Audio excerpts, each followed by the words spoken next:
three brothers telling you what they think. We are so opinionated, we need our podcast, What the Fellas Thinks. Once again, y'all, what's going on? I'm Roy. I'm here with Brandon and Jeremy. I'll let them introduce themselves later, but you know what it is. The podcast is overseen by my man, Roy Tiger Brown. Well, this is episode number 43, and we're about to get busy. Hey, so first of all, you know, keeping tabs. It's really been a hot minute since we recorded. Uh, Life has just been happening, but here we are. We're back. You know, can't nothing hold us down. Just slow us down a little bit. Mhm. And like I said, I'm here with two of my bros. I speak of them, but I don't speak for them. Fellas, introduce yourselves. But y'all already know I'm Brandon. I'll say it constantly every episode. I'm the passionate one, but I love being the passionate one. So definitely like, comment, and subscribe, and definitely be entertained because we gonna have fun. We give our opinions. Once again, I'm Jay, Jeremy. So everyone again, welcome back. Episode 43. Let's get it, fellas. And this episode is kind of special to us. This is our anniversary episode. We've done this, deemed this our anniversary episode, meaning we've been at this for a full year now. We peaks and valleys. We're working it out. We're improving. We're tightening our game up. But we'll talk about that later. You know how we start the show off. We tell you what's going on in the world. Brandon, what's going on in the world? Well, we definitely got to talk about this attack on DEI out here. You know, they didn't took well. They say it was an honest mistake, but they took Jackie Robinson off of the Department of Defense website, which is crazy. What's y'all thoughts on that? They did the same thing to Harriet Tubman too. I just want to add, by accident. Mhm. Yeah, yeah. That's the thing. The Black history is not. I guess it's not a part of American history. They trying to erase that. And that's the thing that nobody seems to get. They think DEI just mean black. Let's take the Black history out. But no, it includes everybody. So that's the thing. If it ain't white, it ain't right. I guess, which is crazy. Which Well, is wrong. it's not that they're trying to just erase Black history. They're trying to erase history as a whole. And I'm gonna give you some examples later, but I say don't let us forget. Let us remember what was done. Don't try to not shake it off like it didn't happen. You know, right around the time of the well, you had the pandemic, the COVID pandemic. You had the George Floyd murder. And around that time, they started trying to erase history. They wanted to get rid of the Confederate flag. Me personally, I don't care about the Confederate flag, but there are people that do care about it. How it became a symbol of racism, I don't know. To me, it represents the South. So to try to abolish, the Confederate flag, I think it's dumb. What else? Christopher Columbus and all the other famous Italian pioneers or whatever, removing their statues. We all know that he didn't discover America, but let's not take away the history. I mean, the statues are already there. They did something to have their names out there. I hate race in history because before you know it, slavery would never have happened. The civil rights movement will never have happened. No, you gotta constantly remind people where we came from and where we are to appreciate where we are now. So I'm not a big fan of erasing history. You know, especially people that made big contributions to history. And in particular, right now, we're talking about Jackie Robinson, who broke the color barrier. A couple of weeks ago, well, in one of our episodes, we were talking about our favorite Black Americans that contributed to history back in February. And I mentioned how, somebody saw something in him to say, hey, he could make it in the big leagues. But all the other time, he was probably being harassed, threatened, mistreated, even by his own teammates. But he stuck it through. You know what that means for history, that he stuck it through. Because if he'd have gave up, nobody else would have wanted to try to attempt to be in the major leagues. So you can't take away history. History, um, it's the foundation for who we are. You can't blink your eyes, take it away, and pretend like it never happened. That's just bullshit. Well, just like with the, I forgot what they call the street in Washington where they had the Black Lives Matters, etched in the cement or in the streets.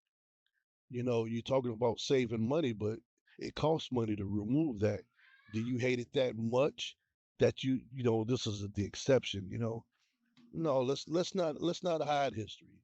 Let's embrace history because it's a learning tool for us to move forward, to grow. To me, and I want to speak to one thing you said too about the Confederate flag. We do know how that became a racist symbol, because when you saw bodies hung and people's children being raped, that flag was laid across the ground. So that that is a symbol to some families out here and our ancestors that speak to hatred from the South. And Right. even today, Georgia, the whole state of Georgia is very suspicious when acts happen. They act like, oh, that wasn't racist, but you know damn well. Yeah. How did they hang themselves? Murder suicide. How did they hang themselves? And shot himself. No, but while like I say, it became a racist tool used by racists. But Yeah. for some people, it was just showing, hillbilly heritage, call it what it is. And, we got our red, black, and green flag, you know, they could just as well try to say it's built around hate. I mean, you'll get somebody that'll try to put that argument to there. So again, They let's not erase history. they do that. Black power. They always say, well, why I can't say white power? That's just like that's it's That's always it's a whole that's it's it's a just a whole list. whole different meaning. Yeah. You can go down a whole list of That's why it's why like that. that's why on the Power Rangers, that White Ranger was just like, it's my turn, let's fight. He didn't say white power. Hey, Brandon, I just want to add, like, I hate when people, I want to say, hey, I dislike when people say ancestors, only because, like, the sentiment, it sounds like so long ago. But really, it's not so far removed. Just 7 years ago, when I was training in Indiana, a guy actually showed me a picture of his grandmother. And when I seen that picture, he said, I'm looking at the picture in the corner. It was a black man hanging, and the family below it holding pitchforks, and but he showed me this. I'm like, man, why you show me this, right? But the fact that it was his grandmother in that picture, she was a child though, right? So it's not so far removed, and so I hate the fact that people would say, like, ancestors, and also I agree with Elroy about the history. For one, you can't delete Black history, because in my opinion, American history is Black history. The powerhouse that we are today is started from the backs of slavery, and which is the forefront of Black history, how it began. So you can't eliminate that without eliminating yourself. So anyone who try, like, saying the opposite of that, I think is very, very ignorant. So Jeremy, back to the story about the guy showing you the photo. Mhm. What vibe did you get from him before and after that he showed you that picture? Do you think that, to you, oh, that's racist, that's real fucked up? Do you think he was oblivious to the racial Nah, undertones? nah. I knew. I think I knew what he was doing. I think he knew what he was doing. Um, I met him my first day meeting him, right? And then he wanted to show me this. Like, it wasn't cool. He just wanted to show me something, and to show me my quote unquote ancestors, like, being hung in front of all these people, and they actually, like, smiling, like, yeah, yeah. See, this is my grandmother, and he didn't have any dialect. He just wanted. I'm like, man, get away from me, bro. Go. And he kept it. The fact that he had it in his wallet. You know what I'm saying? Like, he pulled it from his wallet. We on a training, which is away from our home. Like, he don't even live there. He lived in Kentucky. He was in Indiana. You see what I'm saying? So why do you have this picture on you, bro? Like, you know what I'm saying? Like, you can see it. You can see the the P spot on his body. You can see it. It was like it was black and white, but you can see everything. I'm just like, bro, leave. You know what I'm saying? Get away That's from me. why. That's why I Yeah. worry about when they say they're gonna take over the school and teach patriotism. Well, for who? For who? It's like you just gonna erase what happened. Like that didn't happen at all. But this happened. All the positive stuff. But we all be honest. America has done some fucked up shit to a lot of people. And I always talk, and this goes into another subject, but I just talk about the facts. Like Operation Wetback. That's a literal government operation that they had where they sent innocent immigrants back to their country and they imprisoned them. And they were legal citizens. So that's crazy. Are you speaking on the recent events of the deportations? No, well, it ties to the recent events because they doing that, but this is something that happened in 1950. But that's just one thing that they try to erase. They want to put all the positive stuff and erase the negative stuff. Like they didn't do nothing. Throw the rock, hide your hand. That's that's the type of behavior that's going on, and that's why I felt when they took down Jackie Robinson, they took down to what is it to Tuskegee Airmen. They took all that stuff down to erase like the military history of black people. Like we serve for this country too. There's blood on the ground, black blood on the ground too. So, I felt that like that's what they trying to do. They want to take that all out. This is what we do. They ain't have nothing to do with it. Yep, that's the world we're living in. Like I say, he's trying to leave a forever lasting mark on history. Um, and then you have people like Elon Musk, who's not an elected official. Oh, I forgot the acronym for Dodge. Oh, what it Like means? the real one, the real Doge, Doge, DOGE. yeah, Yeah. Department of Government Efficiency. How you mean like that one? yes, that's it. Okay. And how he's trying to gain access to highly sensitive entities, the IRS, the Pentagon, and he's not an elected official, but yet, he's rubbing elbows with Trump, and he's getting access to things that he shouldn't have access to. My thing with him talking about all this money they saving or supposedly saving, why are you not releasing at least the surface level of proof? Like that's my thing. There's no real proof that's been released. It's just claiming that the government's trying to do this, they're trying to do that. Money's being sent for this, for hotels, condoms, and all that. But where's the proof of that? Like Well, that's I mean, my thing of that. there's got to be some truth to the fact that they're saving money if they're letting go all these people. That ain't necessarily Unless true. they diverting that, they keeping ghost accounts or whatever, and this money is getting flooded into some secret project that we don't know about. Companies do that all the time. Let go of people. They don't mean they necessarily saving money. Just because they just doing it because they want to do that, or that person is a bad employee. They let the person go. It ain't necessarily about saving money. I I think if you're gonna say we saving millions of dollars or these billions of dollars being sent over here, you should have some surface level of proof. It don't have to be you releasing serial social security numbers or addresses or anything like that, but at least show documentation that hey, this is what this money is purpose of this money is for this. And I don't think they've done that at all. But it's a lot of just saying, hey, they sent money to this country, they sent money to that country, or they getting plastic surgeries in prison. Like, just show that to me, and I'll make it. Because I don't trust Republicans or Democrats. I think you should have some level of proof to show all this is going on, and I don't think he's done that at all. But people So are buying it up.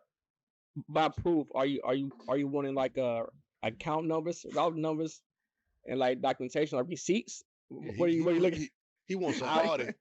He wants an no, audit. well, You know some form of audit. I like that Yeah. term. I like that term because at least you have to say, hey, monies were received in this bank account, that bank account. I don't need to know the bank account number, but at least you can say, hey, it went towards this. This doctor was paid here and that. Some level of proof. Otherwise, you just saying, and that's what I feel like is going on. You just saying it. And I hate that we kind of steered off away from Jackie Robinson, but Yeah. this is just ties into a bigger picture. Things involved race is happening.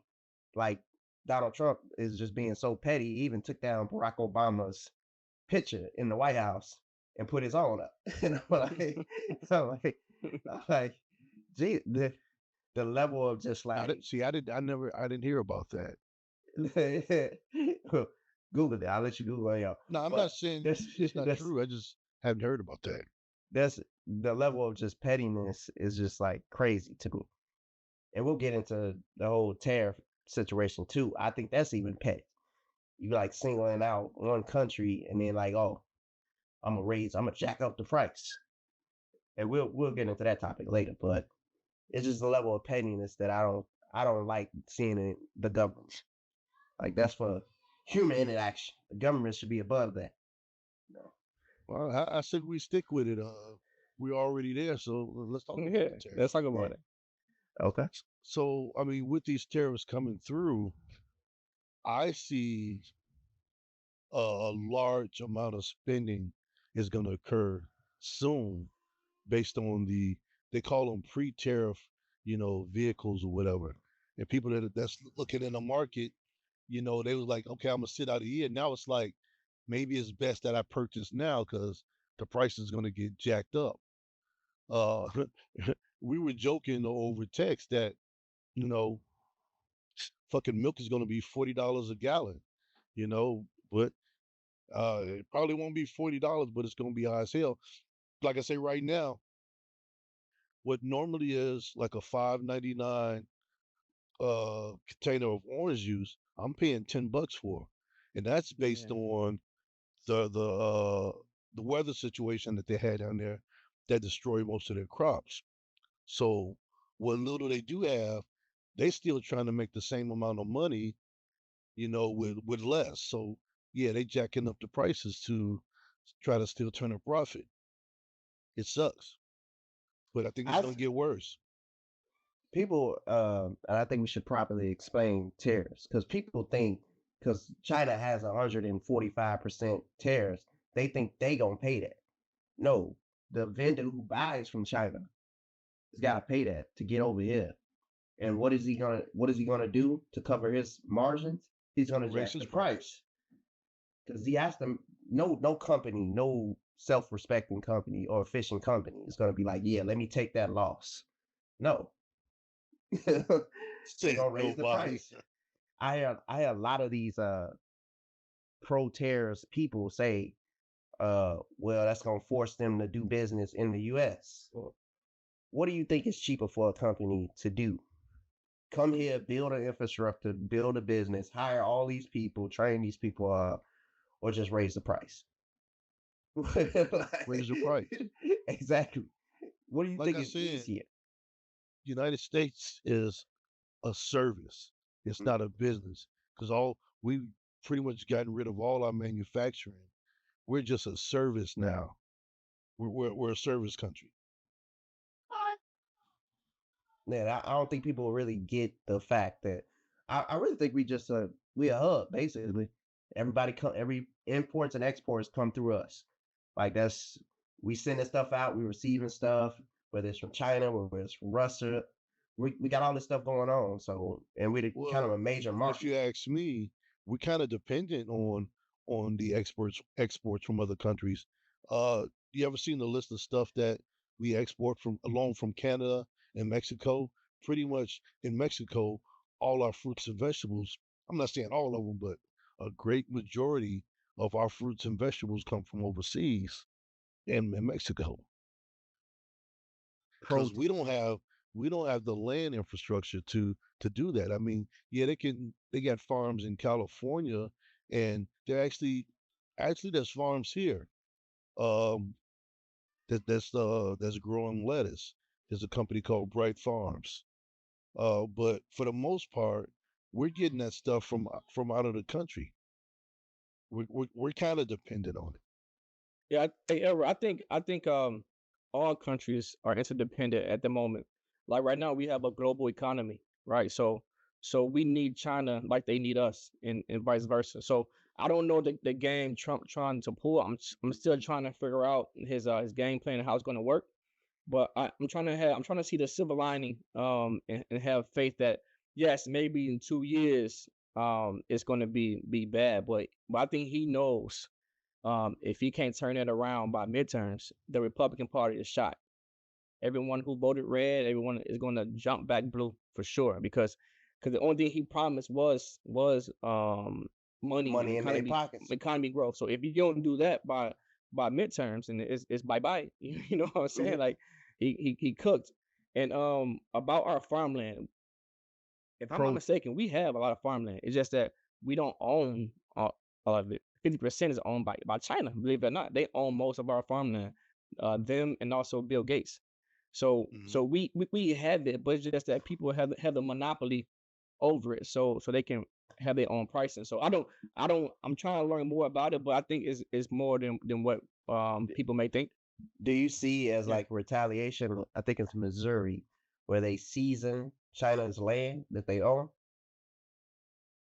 Say it Did you again. see that? They season the land that China owns here. I figured they would start that. I knew it was coming. When I heard Yeah. about that, I knew that was coming. Just like, but I think other countries do the same thing. Like say you own property in different country. Some country are passing laws that if you're not born there, or if you're not there for a certain time period in 2 years, they're confiscating your property or forcing you to sell. They already did that in Canada. They're starting like it's so that's something that's been going on for a while. So them seasoning it, I can see that happening. I'm not sure. It's definitely not legal. So it might cause a fight, but it's happening. You know what I'm saying? So yeah. Pro. According to the U.S., China owes us $24.5 billion, and they using that to seize the land. As Bro, we owe them what? How many trillion of dollars? That's what I was You know gonna what I'm say. saying? Yeah, it's probably a different sector, but it's still like we owe them. You know what I'm saying? Maybe in different like region, but we owe them. You know what I'm saying? So 200 billion is nothing to trillions. Like America's is $36 trillion in debt, and most of it with China. You know what I'm saying? So how can he bring up some billions, bro? You know what I mean? it's Like just that them being petty though. That's what. yeah, like Chicago. Chicago, oh, is it the Emirates or Saudi Arabia? We owe them money as well. That's why they own all our parking lots. No. So who is it? So yeah. So eh, that is kind of correct, but the story behind that was they sold the parking rights for $1 billion. Basically, the government was stealing money, so they had to recoup it somehow. But the money that Saudi Arabia makes from the parking for the next 75 years, all the revenue from those parking meters go to them. If the city of Chicago shuts down streets and has a parade, we're on the hook for what those meters would have made in that time period. Pro. Bro, So it was the dumbest deal in the world, but it was to get them out of a hole that they're in. And quite frankly, they probably put themselves back in that hole.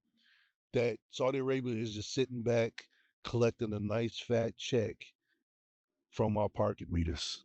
it's bad business, bro. Like it's bad business. Like Terrible. that money should go back to Chicagoans. You know what I'm saying? Like it should be part of the I guess you can say what that the income they get from us. You know what I'm saying? So it's like it's bad. That's why we have so many potholes. You know what I'm saying? Like Hey.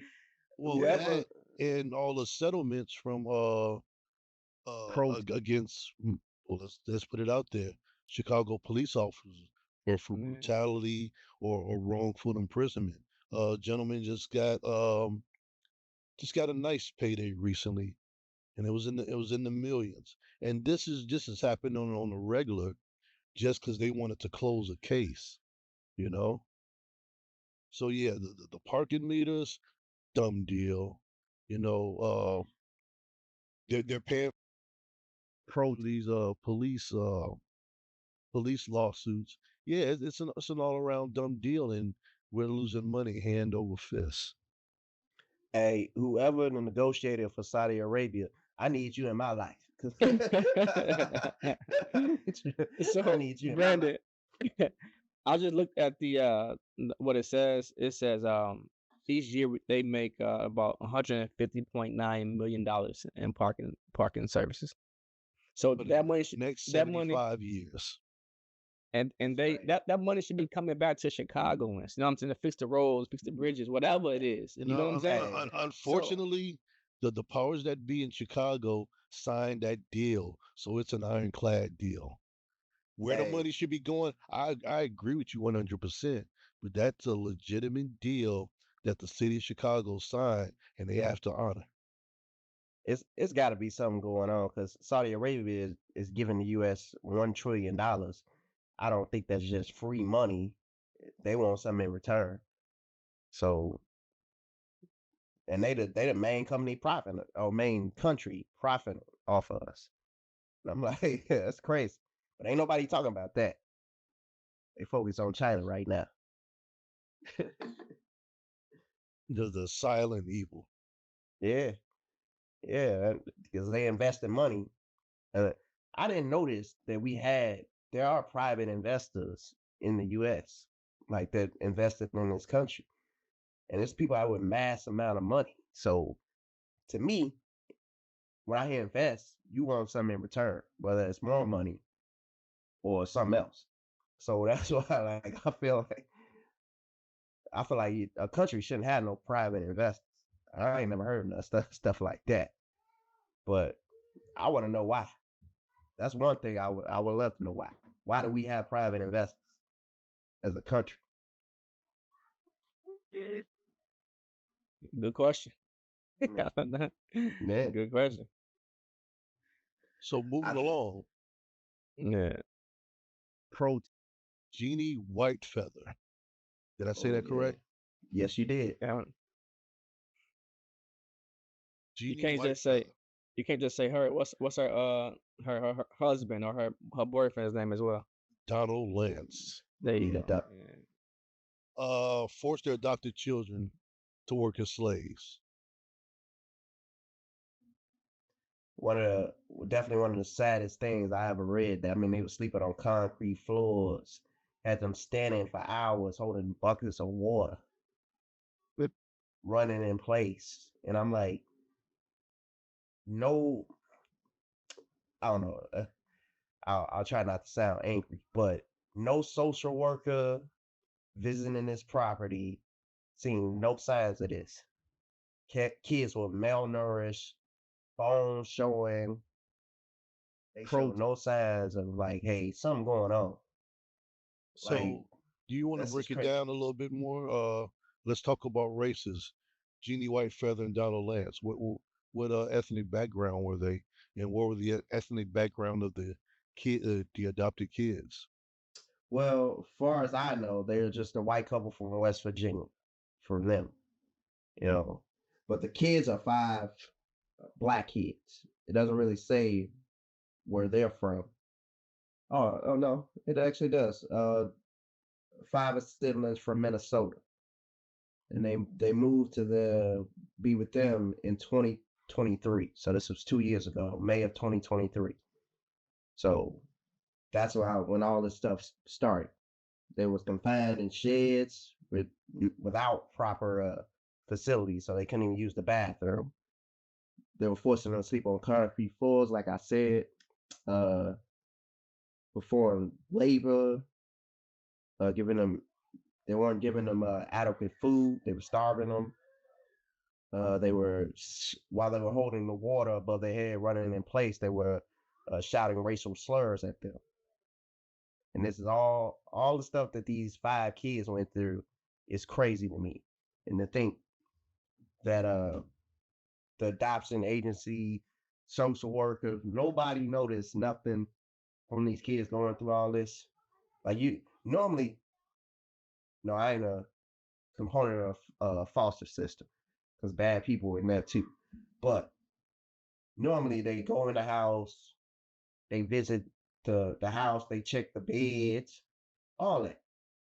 You telling me you don't notice none of this? Like these kids going through this? Because I'm sure they weren't wearing the best of clothes and all that. So I'm like, somewhere your antennas got to be picked up. And I Were know they attending school? no, no. And how did they get caught up? A neighbor saw the I think the daughter, and she called it in, if I'm not mistaken. Yeah, that's right. A neighbor Yeah. called it in. Yeah, saw the daughter in the yard. Mhm.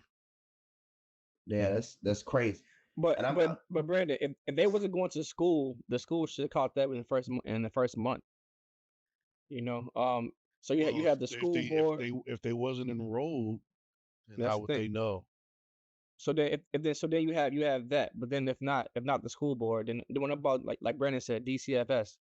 I know they yeah. moved. I know they moved from West Virginia in 2023, but it's supposed to be a contact who stay with them. You know, they're young kids. You know, so they Like were failed. a caseworker, yeah. Yeah, a caseworker should come with them. Well, not come with them, but keep in touch at least. You know, Or at least if you leave in one state to go to another, it should have been transferred over to correct. someone in that state.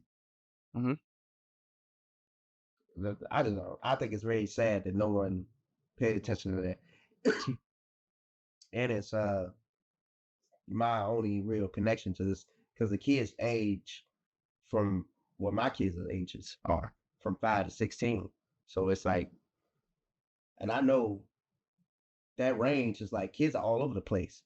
They're gonna say stuff, they're gonna scream and all that. You tell me it took that long, 2 years or a year, You know what? whatever it was. Fear will keep you quiet. It's crazy. But hats off to the Virginia court system because they sentenced them to basically they ain't never getting out. 250 years for the lady, his wife, and then Donald 160 years. So they deserve to be buried under the jail. Yeah. So Those any kids gonna need a information? lot of therapy. A lot. Yeah. So Brandon, any information regarding like the kids, like how they gonna are they in a group home? Are they back in like? Have you heard anything about that? No, I haven't. But Okay. the judge did say something that I found very empowering. Said this is our community. These are the children of our community. If we're not going to fight for them, then who will? And I felt like that's at least someone out there understands because that's something you shouldn't take lightly. And anybody adopting a kid, like if you're a monster, stay your ass away because that's ridiculous for that to go on that long. I agree. So I think we kind of go from one tragedy to another. yes. And yeah, so talking about Carmelo Anthony, uh, the football player who was attacked, defended himself with a knife. Um, basically, he's on trial now. Yeah. There was a few GoFundMe accounts created for him, but they were shut down recently. I don't know if you guys was aware of that. They shut down the GoFundMe accounts. So my thing is, when we were discussing this amongst ourselves, he defended himself by stabbing him, and my first response was, what was he doing with a knife anyway? So, my question is, was there like prior, bullying or assaults that made him have to arm himself to protect himself? That's the thing, though. I mean, this guy or this kid, I'm sorry, 17-year-old kid was, according to reports, is the straight A student, never got in a fight. track star. He was at a football. This was a track event. I'm sorry, but the football player, the young man that lost his life, went over there and told him to get out his seat, or get out the seat, basically. And then a fight ensued. But my thing with this is immediately the media gets a hold of this and they tell him that he's a thug, he's this and all, he's a murderer and all that. The same thing they did with Trayvon Martin situation. And the one connection between that case and this case is it's a stand your ground states. These are stand your ground states. And people don't know what that means is basically if someone attacks you, whether you back into a corner or not, if you're defending yourself, you are allowed to use any means necessary to get that person up off, whether it's lethal force or not. And that's my thing with this whole event. It's very sad that someone lost their lives, but stand your ground state, I get real sensitive with that because of the Trayvon Martin situation. That kid was walking along with a hoodie telling the dude on video or a voice recording on a phone call saying, leave me alone, leave me alone. And that person who murdered him is still free. George Zimmerman. Yeah, he's still Son free. of a bitch. Yeah, And he was instructed to stand down. exactly. And that's my thing with this. So I get real sensitive with this case because it's like now they're saying he's a murderer. Now they want to take down his GoFundMe, but they didn't take down George Zimmerman GoFundMe. They didn't take that down. And now they're taking this one down. You know, I'm gonna be honest, and yeah, you guys can take it the way you want. I'm surprised George Zimmerman is still alive. I don't take that bad at all. Shoot. No, I'm really being honest. I just knew somehow, some way, somebody was gonna get at him and take him out. But yet that gentleman is still walking around today, to this day. Exactly. And he still got the GoFundMe funds. This I forgot whatever the product was, merchandising or whatever, but it made light of him killing Trayvon Martin. I remember him seeing it on the news, him trying to sell his merchandise. Sad. And then people made Trayvon Martin out to be a thug, a killer, and everything. And the same thing they're trying to do with this kid. But he don't have the fights, bad grades, skipping school that they can use. But they still calling him a thug and all this stuff and a murderer. But just like George Zimmerman, you said George Zimmerman was defending himself when he attacked a young kid. And I believe at the time Trayvon Martin was 15. Is that correct? Mm-hmm. This kid's 17. Now he's a murderer. And they taking away funds from him to support him. That's I don't know. I really don't have no real sympathy for the situation because it's like if you left him alone, he was in a seat, and I hate to be so blunt with this. Even though he had a knife, which I don't agree with, there are kids that go to baseball games, basketball games, and have guns. But to me, if you left that kid alone, you would still be alive. And it's a stand your ground. So people who support stand your ground, don't be mad now. Because you didn't support it when Trayvon Martin went through it issue, fighting for his life. Grown ass man attacking a 15-year-old and killing him. No remorse for that. But now you calling this kid a murderer when he was sitting in the seat. Yeah. So Brandon, I know you mentioned what's the name of that guy you mentioned just now who killed that boy over like Skittles? Like who was that again? What's the guy name? George Zimmerman. I know you mentioned him, but you guys remember that guy in Texas? He wasn't actually from Texas. His name was Kyle Rittenhouse. Remember him? The 17-year-old. He was in Illinois. Yeah, but he went down to Texas. No, he went to Wisconsin. Wisconsin? Yeah, Oh, his mother drove him. His mother drove him to Wisconsin. I forgot what was going on, some type of unrest. Yeah. And he said he was going to administer first aid. He did have a first aid kit, but he also had a rifle. Now, is Texas a stand your ground state? I mean, not Texas. Is Was Wisconsin? Wisconsin? Yeah, is it? I don't know. I don't know. That's I don't know, I but Yeah, the end result was he was acquitted. yeah, and that's my point. If it was, it resembles kind of what happened. You know, like a person wasn't from there. He went to a different state. If they were staying stand your ground, like he still shot two unarmed people and killed one of them. You know, so I do fight with that in comparison, but also like I question Carmelo and things like he may have a hard case depending on he must prove that he was actually touched first or he was approached first. Like he had to prove that. And also they're gonna try to attack him to see what kind of knife he had. If it's a legal knife, you know what I'm saying? You can only have 4 inches or less. You know what I'm saying? So was it a kitchen knife? You know what I'm saying? If so, why you bring it to the track meet? So Elroy said they actually took down his GoFundMe page. So I wonder how it's gonna how now he can pay for his lawyers. You know, I don't know what's yeah, gonna happen, but yeah. I don't know. You know, That's the you might get thing. lucky, and you might have a lawyer that wants to handle this case pro bono. That means for free. Hopefully, he deserves a fair trial. Everyone does. Everyone does. Yeah. I think and Wisconsin's not a stand your ground, but they do have something called a castle doctrine in Wisconsin, which basically means you have no duty to retreat. So if someone is attacking you, whether you're home, street, or whatever, you can defend yourself. So it basically is stand your ground, but they're just calling it something else.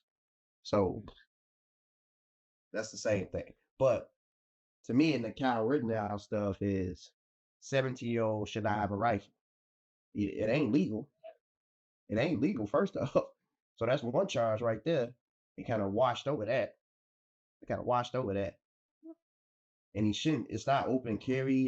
He shouldn't have it, period. I'm trying to remember the way he acquired the rifle. It wasn't his. I believe he borrowed it from a friend or something to that effect. It's been some years since that happened, but I know there was question about how he acquired the rifle. Yeah. You see, I knew he may be acquitted from maybe first degree murder because he didn't think about killing someone when he left the house. But I thought it'd go down to at least manslaughter. But he was acquitted of all charges, like all charges. You know, it was just I didn't understand that ruling. And But he would show up. I mean, it was like a victory tour. He would show up at all these Republican rallies and events as a special guest, and it was just awarding bad behavior, if you ask me. yeah. I have a question Oh, though for you guys. I have a question what's for you that? guys. Seeing that he's in Texas and also he's a defendant, you think it's best for him to ask for a judge or a jury? The jury. The jury. Okay.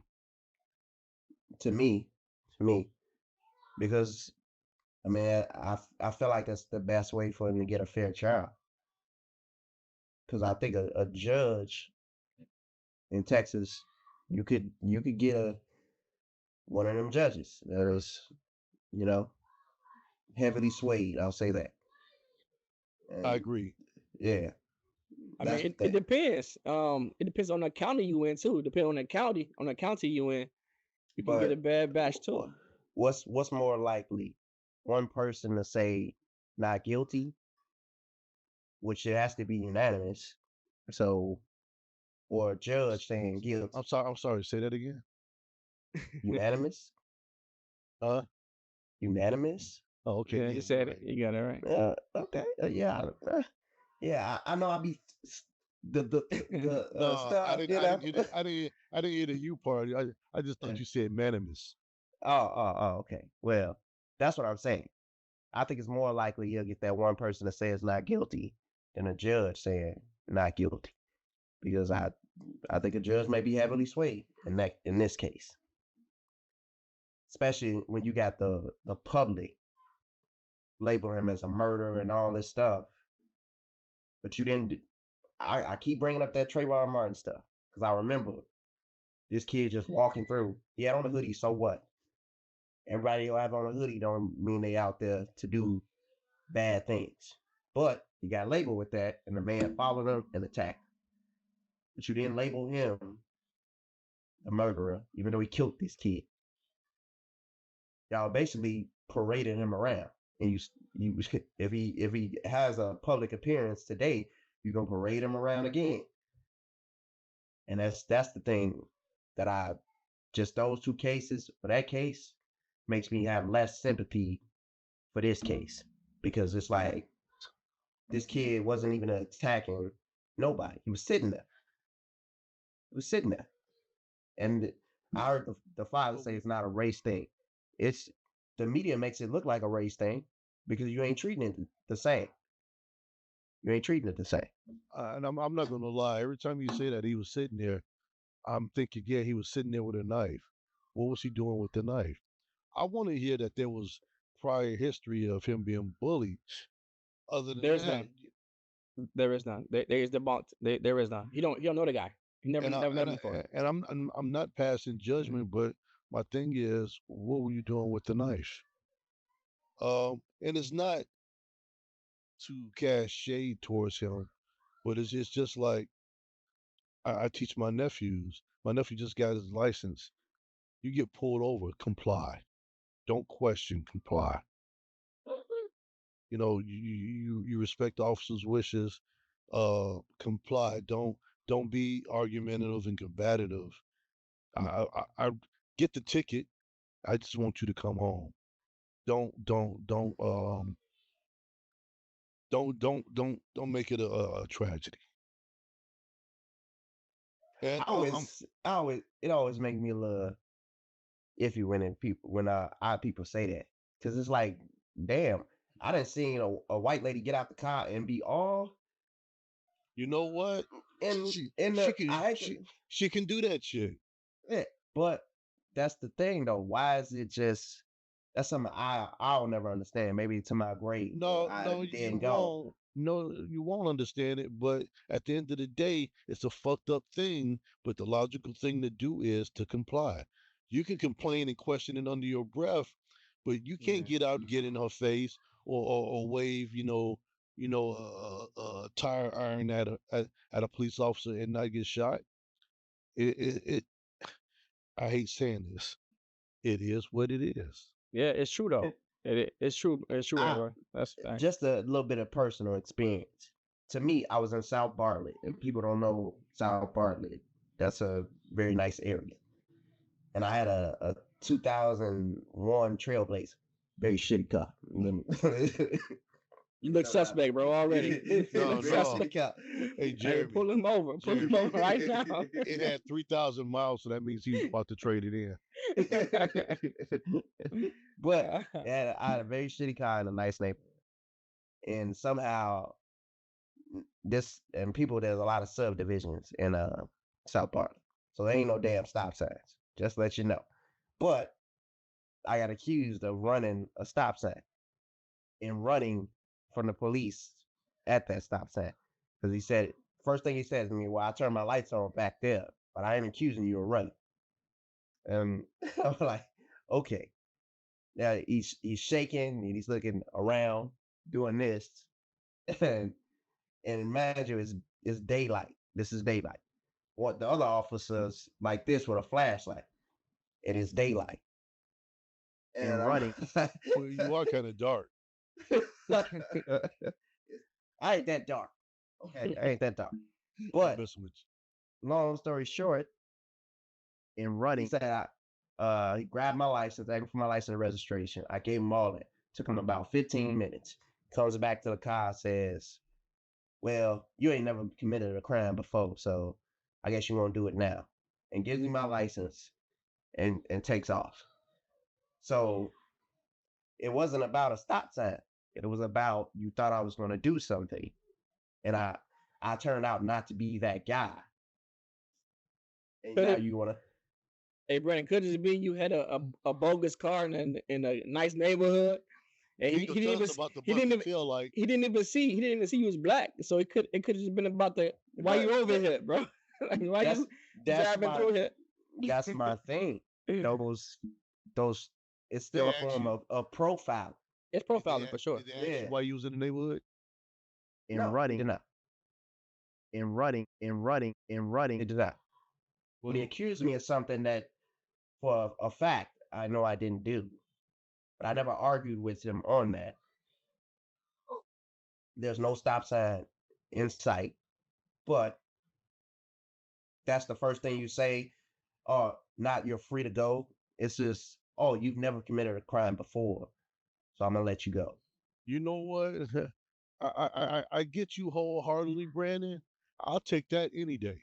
Yeah, it seemed nice to me. It seemed pleasant. Like you good, bro. I would take that. No, You but you I'm know, saying, I ain't I'm gonna talk saying, about the because stop sign you just ran, and I might look and say, "Man, we went on stop sign. I don't remember no stop sign."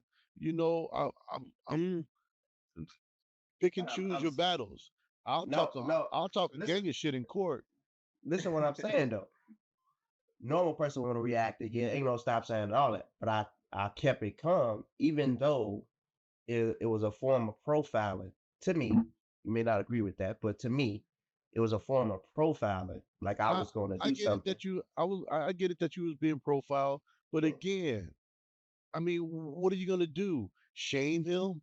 I mean, what really can you do? And I'm not saying just roll over every time, but live to see another day. If you would have tried to be argumentative with him, it could have went from, okay, you know what? I wasn't gonna give you a ticket. Now I'm gonna give you a ticket. Matter of fact, step out the car. You know what I'm saying? And then you ain't gonna like that. And then he's gonna try to handcuff you, and you're gonna fight back. And and God forbid what happens from there. I just say, you know what? Take it on the chin and just keep moving because there's really nothing. The odds are against me at that moment. So the fact that he wants to let me go, I ain't gonna argue with him. I had a similar story in Schaumburg. I got pulled over. I was speeding in the school zone, so I will admit that. Now I wasn't doing 70 to 25, but you know, probably 10 or 15 over, and I get pulled over. 10 or 15. So he pulls me over. I give him my license, and they don't run your name; they run your birthday. 10 or 15, they run your birthday, and he come back and he says to me, "So the GD's out moving out to Schaumburg, huh?" And the reason he said that is there's 10 a gentleman on the same day, same year. His name is Eric Johnson, and he has a rap sheet. 10 or 15. So 10 or 15. They looked at my birthday and just assumed that I was trying to use some alias or whatever. So you damn right I got to be careful and be respectful because already they're thinking I'm that Eric character. That's the part I don't like though. Just It's real I fucked don't up. like that. I don't like that. To me, because there are people out here that commit crimes every damn day, But and they all ain't black. They all ain't Asian. They all ain't freaking Mexican or Hispanic. They all ain't white. I look But at it like, as this: he wouldn't have stopped me if I wouldn't speak. yeah, in your situation. But I'm just saying. I'm just saying. To me, it was definitely because you were black to me, and a no, trailblazer. It was definitely a no, car. It it's was a because car. It was a car, it's, man. it was. That's what I mean. It's a form of profile, Yeah. but So I and don't it like it didn't in no help. sense. It didn't help the stickers you have on the back. You know how they had a little family, like the dad, the mom, the kids, and the dog. You had a cop and you had a black guy pointing a gun at him. Okay, John Morant. Oh, I'm glad you brought that up. Well, I do want to talk about that, but did you hear about the cop that committed suicide in the Yeah. precinct the other day? And I knew immediately when they released the statement that she had committed suicide. I thought it was an accident. No, So she committed suicide suicide. Yes. in the precinct. Mm-hmm. You know, and he mentioned the shaking part. You know, uh, well, we all know what police deal with every day, and you know, it can be enough to break a person, you know, the stuff they see. But and I was told this by an actual CPD cop. You know, they do offer help for people with issues, but they're Mhm. scared to take it because the other cops are going to look at you like, can I trust him? When it really comes down to it. So they don't get that help that they need, and they are absorbing a lot. I Yeah. mean, just growing up on the streets of Chicago, you know, I heard stories or whatever happened around the corner. You know, I absorbed a lot, but I didn't get PTSD from it because I'm not walking into danger. These cops are, and it weighs heavy on them, and it gets to that point. Yeah. But I think mental health in general gets to a lot of people. There was a gentleman who lost custody of his daughter. He walked in the courthouse and sat on the floor and blew his brains out. There's mental health that gets to a lot of people, not just cops. And I no, don't it want to take affects away from him. everybody. Yeah, Yeah, I'm not trying to. but if your mental health is shaky or you going through something, definitely get help. That's for all people. And we'll have I know we'll do like our heroes episode with police officers and maybe firemen, but that stuff, their job is stressful in general, but it's stress out here for everybody. And I don't want to just take that away from it and just say it's like cops. So that's what I'm just saying. So this is kind of takes a real quick slide, but you brought up the Jay Morant thing when he made the gun gesture during an NBA game. I really find that excessive that he was fined. Um, yeah, I know what it mean. Well, I know what it can be perceived as, but he had just hit a clutch shot. You know, it's just like, man, I got that, bang bang. You know, whatever. I don't feel that Adam Silver had to fine him. I think it was a little too excessive. I think a warning would have been done. You know, hey, but I think they really just ran with it too hard with the fine. That's just my perspective. Well, the violent gestures, that's what they trying to take away from the game. Now, him doing it towards the bench, I think that just made it worse for him. Had he done it to just in the air, like he just done it like this in the air or whatever, that's fine. Because Carmelo's done that. Carmelo's done that and received no fine when he was in the league. So it ain't the first to do that. But I think because he pointed towards the Warriors bench and do it, I I'm think that makes it sorry, worse. that's still not enough for me. What are they gonna say? Hey, y'all see that shot? I'm gonna shoot you after the game. Bang, bang, bang, bang. It's I think it was a little too excessive. I really do. A warning, yeah. Uh, some type of sit down and explain to them. No, we can't have that. Yeah, but what was it? 75,000? Yeah. mhm. But anyway, I think you must understand, like, he had multiple warnings, and I agree. Like, Well, it's not just him. he did have It's his pass with guns. yeah. Like it's. I think I seen LeBron do it. I seen Curry do it. I seen all the athletes do it. It's his stigma with him off court. So they trying to stop. It's him. So they gave him multiple warnings, man. So now it's time to find him. Did you guys see his new celebration? The grenade, No. The the grenade. grenade. Yeah, Uh, but he ain't the first to do that either. He ain't the first to do that either. Dirk did it. Dirk did it. Freak, even Quiet Boy Tim Duncan did it. So I mean, he ain't the first. He ain't the first. So that's my whole thing with it. He not the first. Now he may be getting most of the punishment. Him and Draymond Green, but he ain't the first to do it. And I get it. I get it. It's him and his story, and then I think he just need to keep his hands to his side and just right. Just keep some nugs. Like, yeah. so there's another gesture that ball players do. It's like they do the little Y'all seen this? Who do that? What you doing? LeBron's done that too. I Just I like, thought look, you had arthritis. What's going on? I thought you throw them gang signs. I thought you do. I thought sometimes you throw they them do it gang like signs, they do it like this or whatever. bro. Nigga, shit, chiropractor. Never seen that? Them fingers straight. Them fingers straight. But y'all don't remember seeing that? No, I don't. No. Affirmations seen of that. LeBron? I do remember this. It's pretty much the same thing. No, pretty you much- said like, well, I don't know what Okay, you did. okay, Mr. Perfect. Yeah, okay, yeah, okay, okay. They I don't forget what country they were playing in, but that actually means something derogatory. Oh, They were told beforehand not to do that. Well, yeah, just so he went to throwing grenades. Huh? that man don't listen. That man don't listen. Just like his father, don't listen.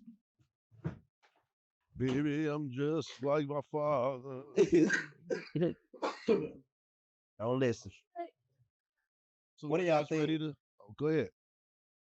Pretty much, since we is talking about sports, what do y'all think about all these NBA coaches getting fired on winning teams?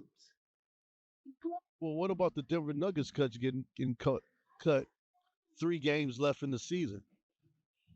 Craziness. Makes absolutely no sense. Now I know he had a interaction with Russell Westbrook, but I don't think that would be grounds, especially for a championship winning coach, to be fired. You know. I mean, unless he put them paws on Westbrook in the locker room. You know what I'm saying? Come here, boy. Then you can get fired from that. He had the Confederate flag wrapped around his shoulders and bring your ass here. But they also didn't just leave it with him though. They fired the GM, which is crazy. He built a team.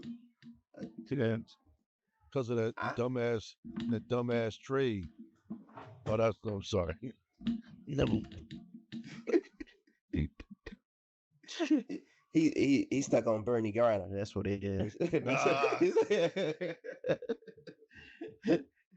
For people who don't know, that's the inside joke. That's according to Roy, that's the worst trade in world history. Oh, we'll keep it simple. The WNBA.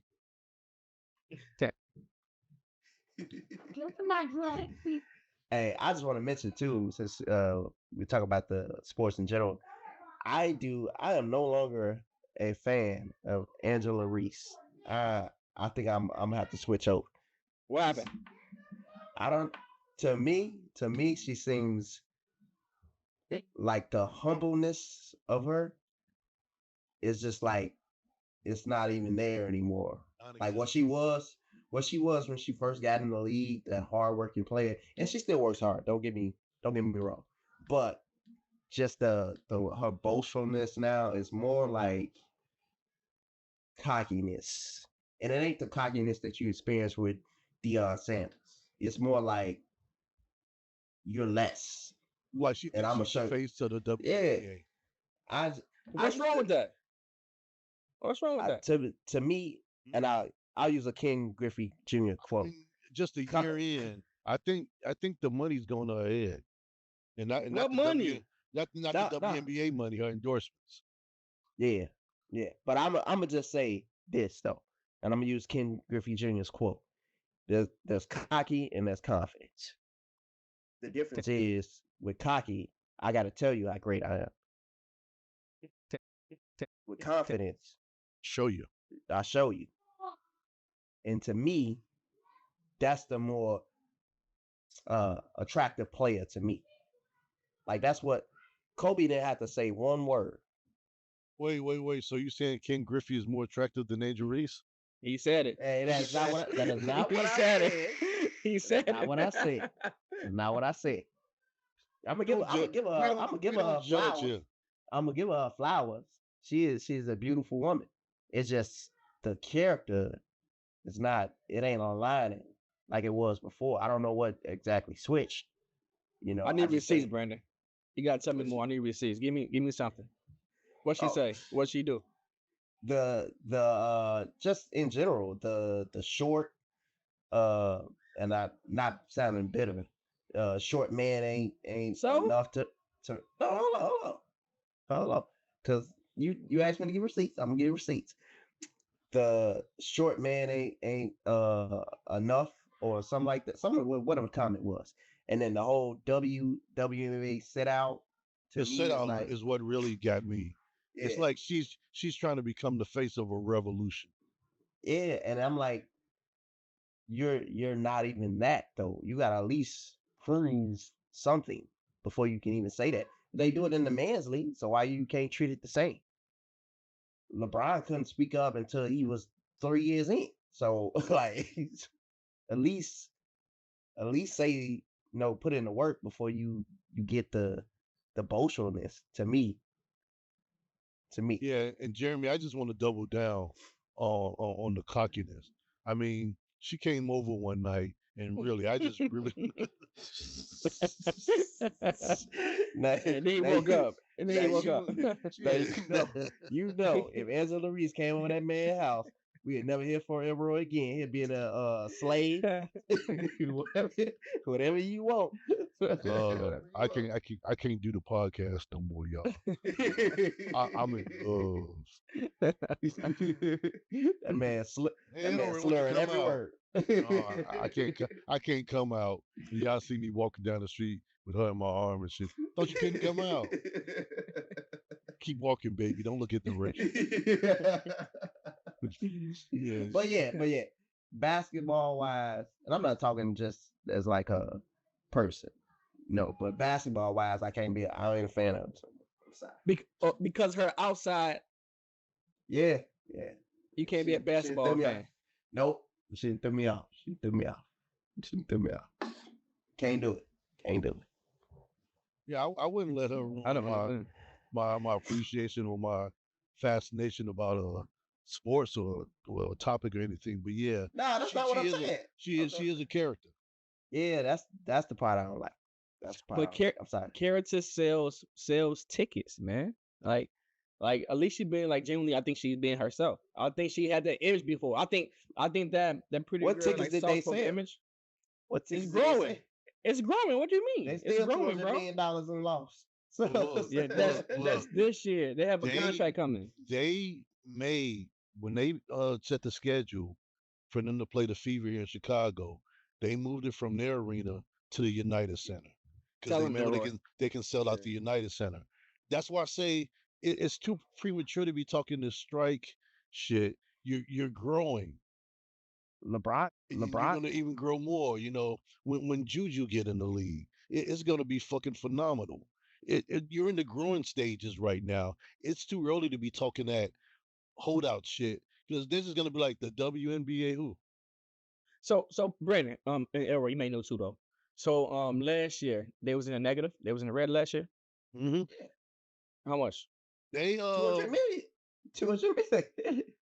they pay for all of their Yeah. apartments or something. They not only with their contracts, they Yeah. pay for something else too. So something Living. unlike the NBA or NFL or any other Yeah. sports, they don't pay for your your cost of living. So one day that statistic is going to be nothing because they're going to be so far in the black and they're still going to be doing that it won't even matter. Right now it's like I said, it's still a growing sport. It's been around for a while, but it's really starting to take shape and grow. And she's saying too much too soon about striking. It's not time to strike. You gotta you you got the audience in awe. You know, you're selling out arenas now. Shit doesn't happen overnight. Give it 2 more years, you'll definitely see some results. But to be talking strike now, I really don't agree with it. So I've been kind of avoiding her for the last couple of days. She didn't call her, but I just ignore Y'all too Hey, harsh, man. hey, that's why I mean when even before her, I was like Candace Parker, a fan of us. I was a fan of I'm still am a fan of Asia Wilson. but before that, it was Cheryl Swoops, all that. You know, Lisa Lisa Leslie. Sparks, or Lisa Spade for the Sparks, Los Angeles Sparks. Right. But Lisa Leslie, you know, and I think, correct me if I'm wrong, the WNBA started in 1997, 96, I think. So it's been around for a minute. And they were the pioneers that built this up. So, and they didn't even talk like that. They let that play do the talking. So, Mhm. Brandon, don't be that guy, bro.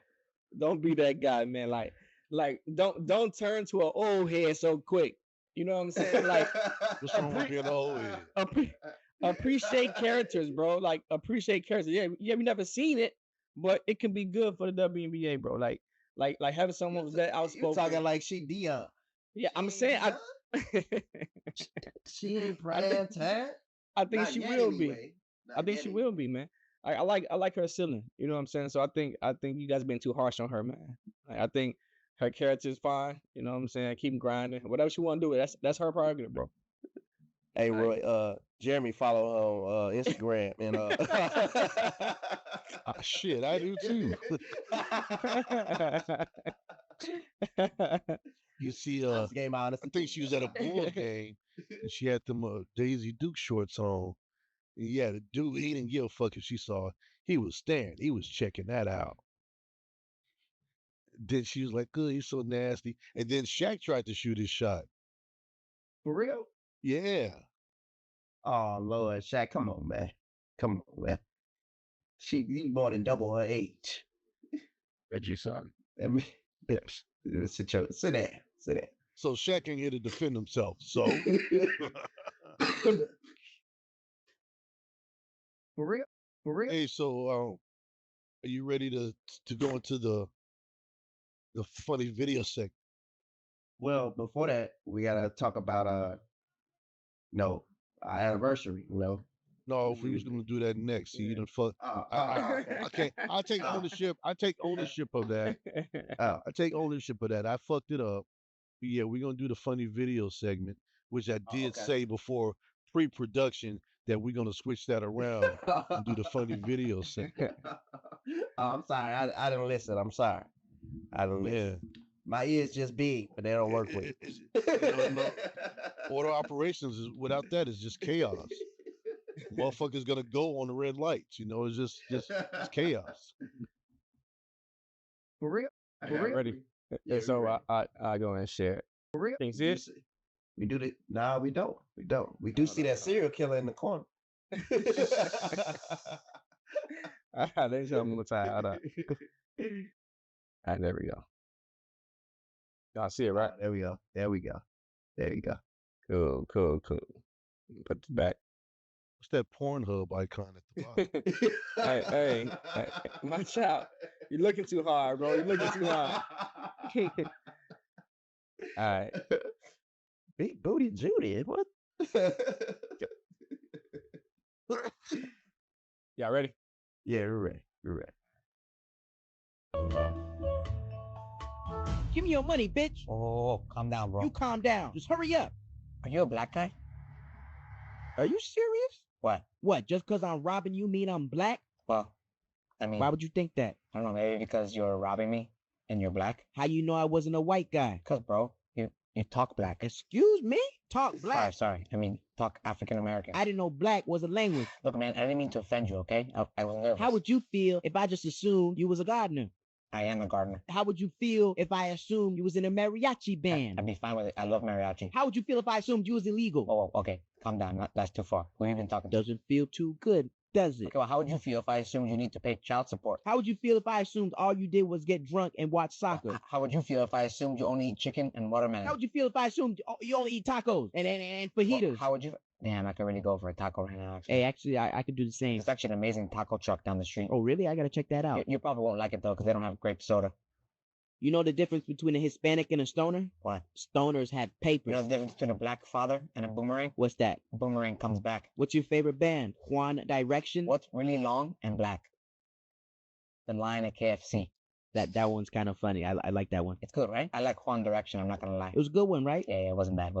See, man, it's okay to laugh at each other sometimes, as long as after all the ignorant jokes and stupid comments, we actually respect each other. Wow. That was beautiful. Now give me your money, bitch. Are you serious? Yeah, man, I gotta pay this child support. I knew it. What's that? Hey, That's fucking funny. that's hilarious. He actually has his own page, I believe, Yeah. on Facebook. That's hilarious. So I got another one too. You want me to share that one too? Hold on. Yeah. Let's see. Let me keep it going. Play. How the fall of man occurred in the Garden of Eden. Adam and Eve were in the Garden of Eden, and Adam said one day, "Wow, Eve, here we are, at one with nature, at one with God. We'll never age, we'll never die, and all our dreams come true the instant that we have them." And Eve said, "Yeah, it's just not enough, is it?"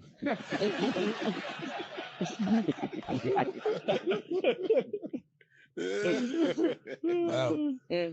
That's not funny. I was just waiting for more. No, that was kind of his point. Oh, Not enough. That's kind of what he was saying. Hey, that was crazy. yeah. Hey, and that first one made me think of a joke I heard from Michael Colley, the comedian. I don't know if y'all familiar with him, but I just tell a joke. I don't know if y'all heard it or not. But 4 people go on top of a mountain, Mount Kilimanjaro, Mount Everest, whatever. As you pick them out. But one's Asian, one's black, one's white, and one's Mexican. The Asian guy goes, "This is for my people," and jumps off the mountain. The Mexican guy goes, "This is for my people," jumps off the mountain. The black guy goes, "This is for my people," and throw that white mug.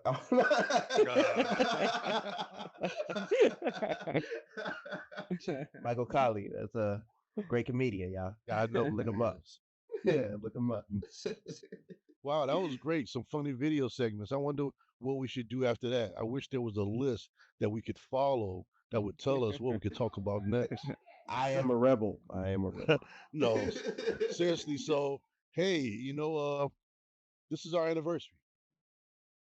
We came from nothing but an idea, and here we are a year later, uh, doing what we do, doing what we love. This was the brainchild of Brandon. He just popped up nowhere out of nowhere in our group chat and said, "Hey, y'all want to do a podcast?" And no, seriously, here we are. Um, I can't think of a more consistent activity that I partake in. Uh, we get together usually on Wednesdays, well, Saturdays to talk about the show, Wednesdays to record, and usually Wednesdays is one of my busiest days. I'm up 4 or 5 in the morning, ripping and running all day, wolfing down a burger on the way home just to jump in front of the computer and talk about what the fellas think. This has been a awesome journey with 2 awesome guys. I don't really see conceivably me doing a podcast with anybody else, and that's just being truthful because everybody else is fucking lazy and whatever the fuck But no, it's been a Jersey. It's been a Jersey. No, it's been a journey. We keep finding more resources to improve the show, and honestly, I don't want to be the naysayer. I am surprised we made it this far. I thought it was just going to be an idea, and then we get bored, and then but no, we stuck with it. I'm committed to it. Here we are. I'll let you guys share your feelings on 365 days of what the fellas think.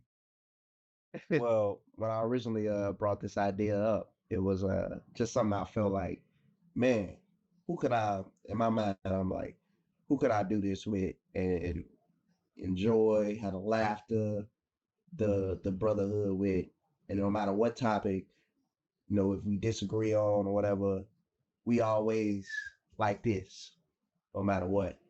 And immediately, two bros came to my mind. So that's what I definitely appreciate. We have different opinions, you know, but we brothers through the end. So, and that's something that I definitely appreciate about this. And many topics we've had different opinions on, and to this day, and in the future, we're gonna have different opinions. But that brotherhood is never gonna change, and that's what I appreciate about doing this. I know what the fellas think. We got 40 plus episodes in, and we had an amazing time, an amazing journey, and amazing growth throughout it. So that's I appreciate all of it, all of it. They say LL Cool J says it's okay not to know what's gonna happen, just do it, and we just did it, and look where we are now. So and we gonna continue to do, you know, and Roy over there in this blackout, and Jeremy over there in this cool apartment with the serial killer standing in the corner, and I got the big booty behind me and on the wall somewhere. But he's telling ghost stories or something of it. But no, that's another thing. We all got our personalities, and we're able to express ourselves on many topics, and I love it. I love it. This like is like Yeah. So for me, I'm not gonna lie. Hey, Brandon, when you came to me at first, I'm like, man, hell nah, I can't. Like this is far from what I'm accustomed to, bro. Like I don't even speak at work. You know what I'm saying? So I'm like, nah, I can't do it. I can't do it. So actually, I thought about it for like a day or two. Even though initially I said I didn't say anything initially. I think I responded a day later. And I'm like, I slept on it, bro. And I'm like, you know what?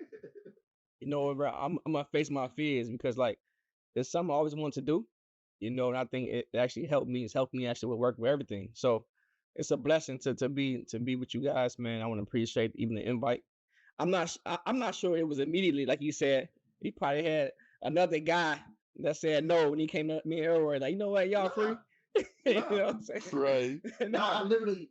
No, I'm just playing. No, I'm just playing, bro. I'm just saying, it's a blessing though to be with you guys, man. Yeah, that's it. I just want to kind of piggyback on what you said. I didn't want to be the guy to say no.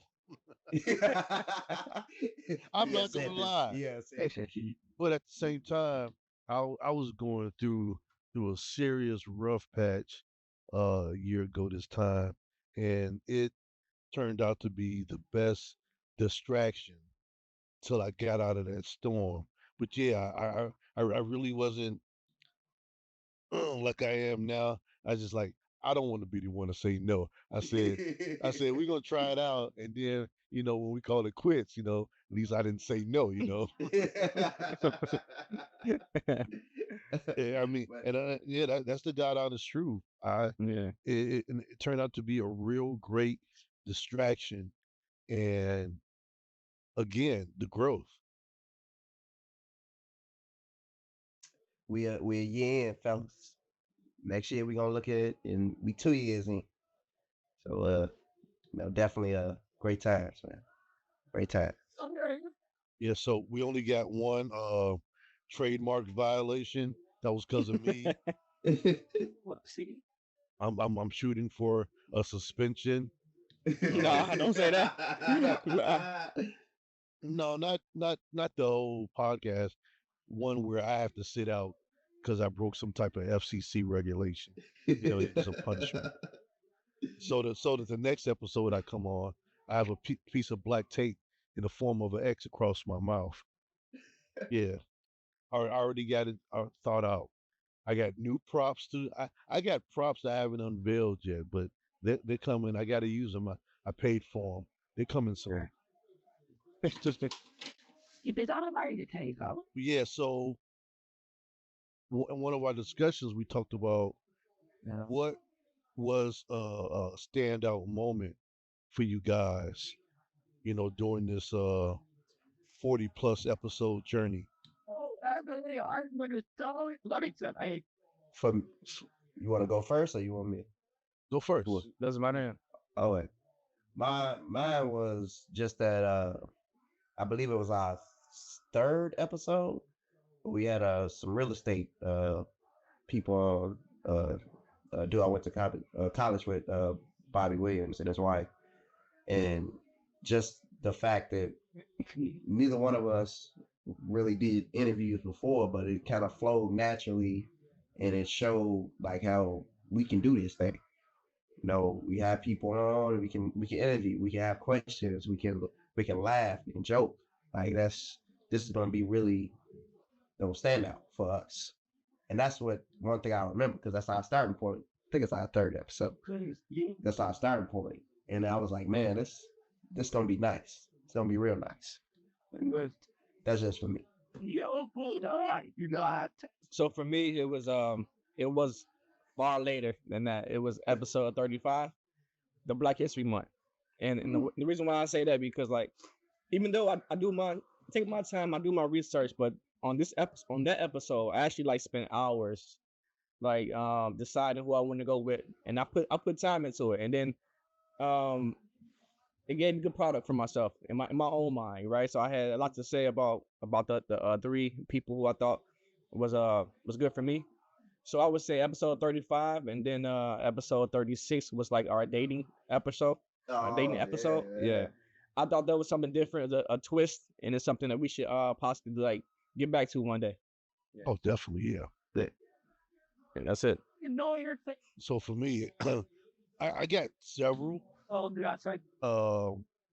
and I'm gonna be real short with two, and real stern with the number one. Well, the one we brought our doctor on November, being Men's Health Month. That was great to have him on there and to have him talking. I thought that was great. Uh, Basically, we had a two-parter. The Brian Jones episode where we had his family on, advocating for his release. I thought that was great. We got a lot of great feedback from that. But the one that really sticks out the most happened back sometime in July. Uh, I just came off of a major surgery. Uh, a real good friend passes away. He passed away on a Monday, and I really wasn't in the mood to talk to anybody about it. But here we are. We had a scheduled podcast, and I really, whatever we had planned out was okay. But I felt like, okay, I got to say something, and I really opened myself up, vulnerable to it, because finally, at that moment, we've all lost somebody, and then you have that moment where you break down. Well, I had mine's live on camera, and I didn't care about the emotions I was showing. I really felt good in the space that I was in, and that I was able to share that uh, with you guys, and you guys kind of rallied around me and everything. So from a great loss, it really showed me what this podcast means to me. So that's why I continue to say, overseen by Roy Tiger Brown. He was a big supporter of it. Every time we ran into each other, he had questions and we talked about it. Um, Great guy, and yeah. So that was a moment for me, and I couldn't believe after we stopped recording. I'm like, wow, I can't believe. I mean, I had to out. I could have said, you know what, Brandon, let's toss this one. I don't wanna show this. And yeah, I probably would have been cool with it, but I didn't say nothing and I let it out there. And when people would say, well, what episode should I watch? And whatever that episode was, that's what I told them to watch. So that was my moment. So hopefully, we can make some more moments. I'm sure we will. Sure. Right. Yeah. We're definitely gonna get to the bottom of Brandon's obsession with Ken Griffey Jr. The first father-son duo. No. Because Then the second one was Delonte and LeBron. I'm out. Hey, LeBron, pull up now. Pull up. Oh yeah. I don't know. I think I'm a little intimidating. He go after 5'8" motherfuckers.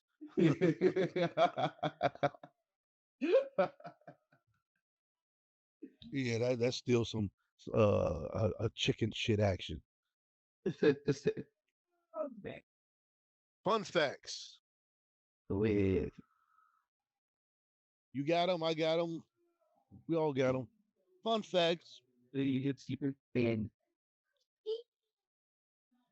who want to start them off? I guess I'll go first. I got Oh, three that I want to share. yeah, they down there. One is I actually got four. I could get stopped. Your heart beats 100,000 times a day. Orange. And Honey does not spoil. For the little thing in the video. Lemons float in water, but limes sink. Now I definitely got to try that just to see it myself. And the last one I got, It's swallowed it. the Pope can't be an old organ donor. Side shit or not spot. That I gotta dig more deeper into that. So big. That he So- can't be an organ donor. so nobody can pull up and take his kittens. They can take it. He just can't. He can't voluntarily give it. Like shit. All right, my fun facts this week are more on the science side. So I thought they were pretty cool. Bioluminescence. Side. That's the human body can glow, but it's a 1,000 times weaker than the human eye can detect. You glow in the dark, I know. which is crazy. Your brain uses 20 watts of power, Stevie. which is more efficient than a computer, Why? which is crazy too. Atoms are 99.99999% empty space. Yeah. If you take out the space between the human race, the entire human race can fit in a sugar cube. Tiny little sugar cube. Yes, that's all I got. Yeah, really. I like it. So I got one, Brandon. I said, So if you take a shower every day, and let's just say on average your shower is, let's say, 5 to 10 minutes per day, It's it's calculated that you basically spent 1.5 years of your life in the shower. That's one. Yeah.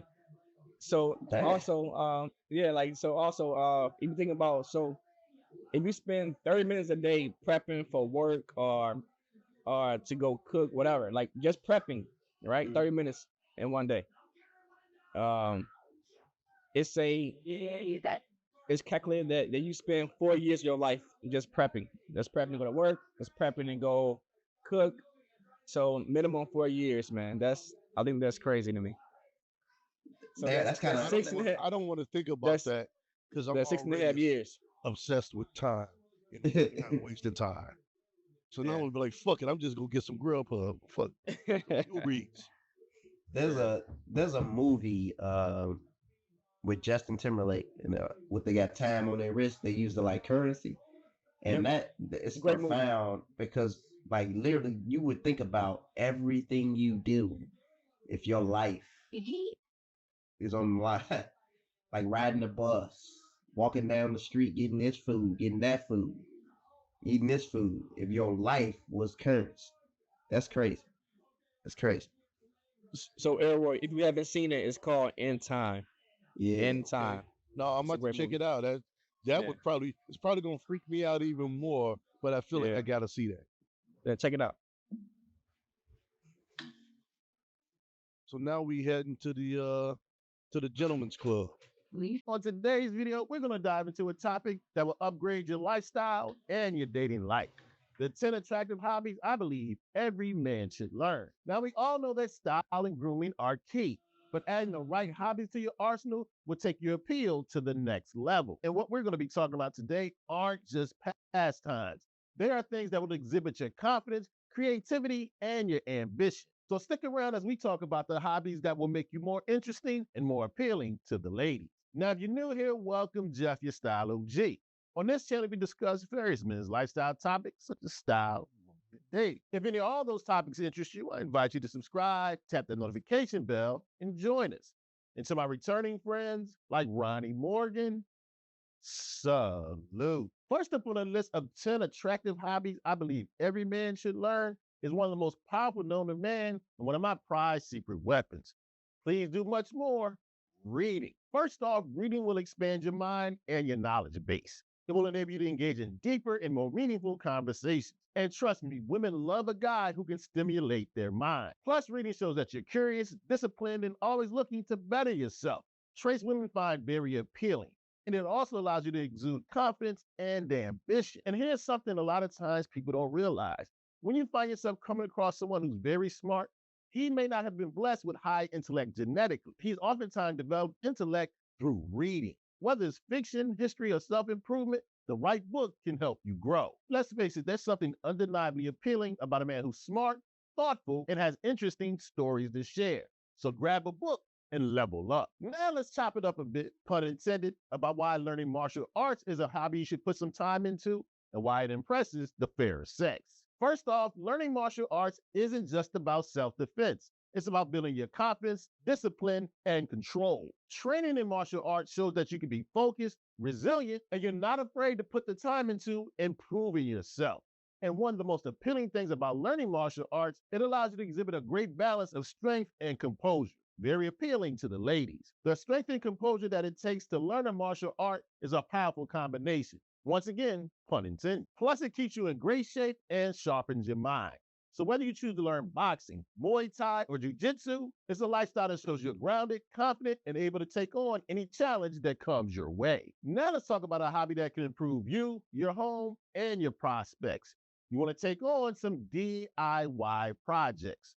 The reason why, for one, having handy skills shows that you're resourceful and self-sufficient. Whether you're building furniture, fixing something around the house, or creating something unique, it shows that you have the skills to get the job done. Women love a man who's confident in his abilities and isn't afraid to roll up his sleeves. Plus, DIY projects allow you to show your creativity and your practical skills, a combination that's definitely hard to resist. So get to work around the crib. It's not about just saving money. It shows that you're capable, dependable, and always willing to learn. So grab those tools and level up your apartment or house and your dating life. Now, next up on the list of the most attractive hobbies that women love to see you learn is a tried and true one. Women love a guy who can cook. Learning how to cook is one of the best lessons you can incorporate into your life. Here's why. A man who can cook shows that he's creative, self-sufficient, and he can take care of himself and others. And cooking isn't just about making meals. It's about putting thought, time, and effort into something that's meaningful. Trust me, a woman loves a guy who can whip up something delicious. It's a sign of an attention to detail and of care. And another bonus, it's an easy way to impress on date night. So whether it's a gourmet dish or a simple home-cooked meal, cooking shows confidence, skill, and charm. So if you want one of the tried and true ways to up your appeal, hit that kitchen. Now, next up on the list is a hobby I plan to learn in 2025 that I've been putting off too long. And I believe it's going to be a great way to catch my wife's eye. I'm going to learn, and I think you should too, how to play an instrument. For one thing, music has always been a universal language, and a guy who can play an instrument demonstrates passion, dedication, and creativity. So whether you choose to learn how to play the guitar, drums, or piano, it's a passion that will make you stand out. Women absolutely love a man who can express himself and create a mood with music. Plus, learning how to play an instrument shows patience and a willingness to grow, traits women find super appealing. So do like I plan to do. Learn how to play an instrument, practice your craft, and add some rhythm to your game.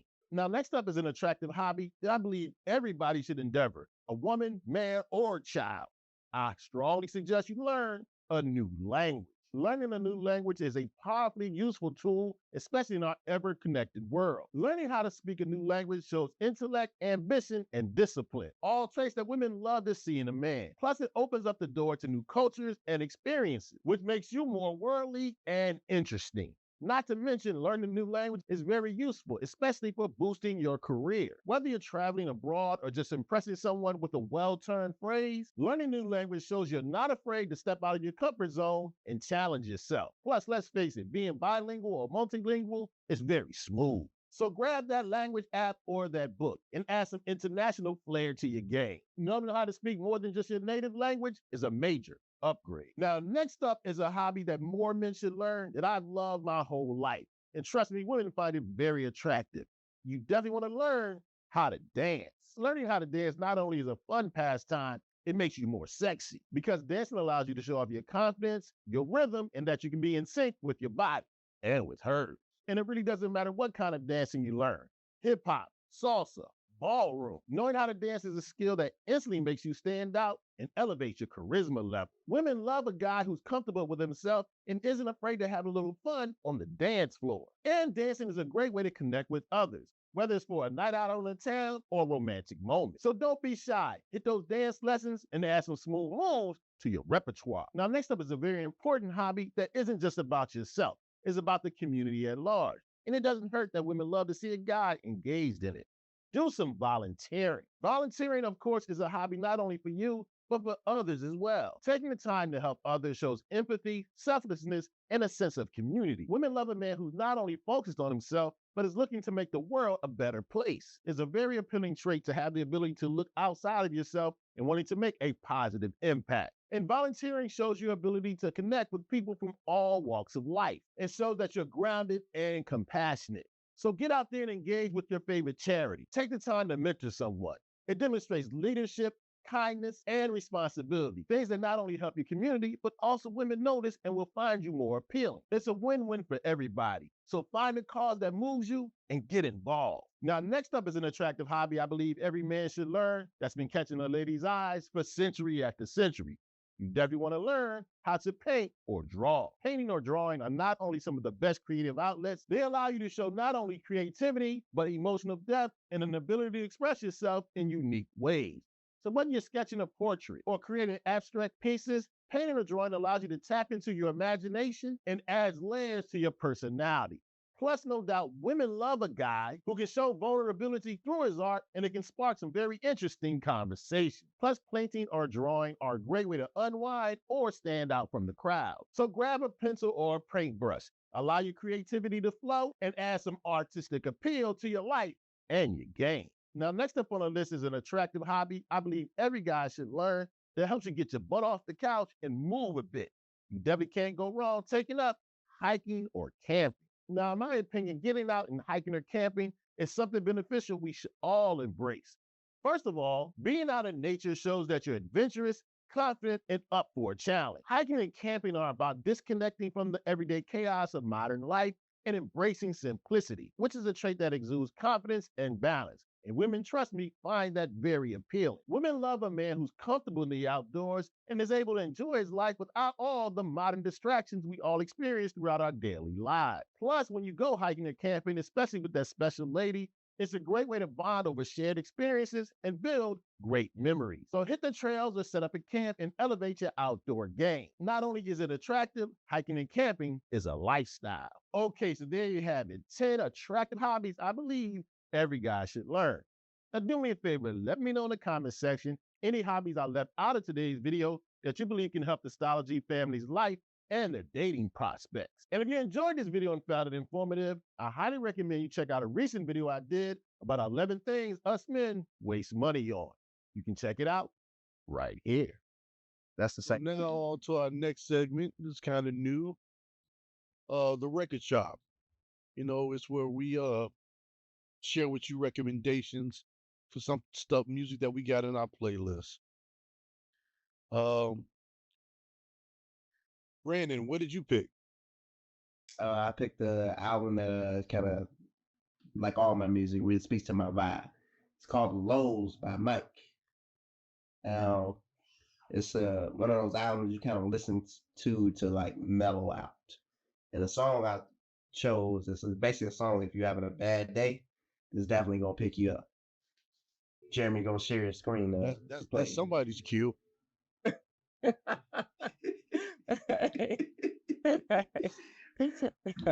We apologize for the Be technical easy. difficulties. Be easy. All right, here we go. All right. Tell me you can hear it.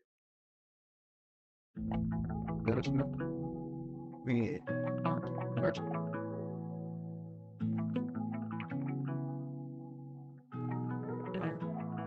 Little bit of luck is what I found.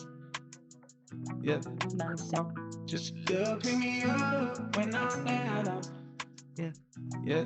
When I'm down. Yeah. It's a good day for a good day. Send big love in a big way. Yeah. It's a good day for a motherfucking good day. Yeah. Okay, a little bit of Tina, Margarita, in a beach chair with my feet up. Yeah. It's a good day for a motherfucking good day. That's the same. That's the same. That's the same. It's smooth, man. I like that. Yeah, it's definitely one of them songs you gonna bow out to. Definitely on the top date. Yeah.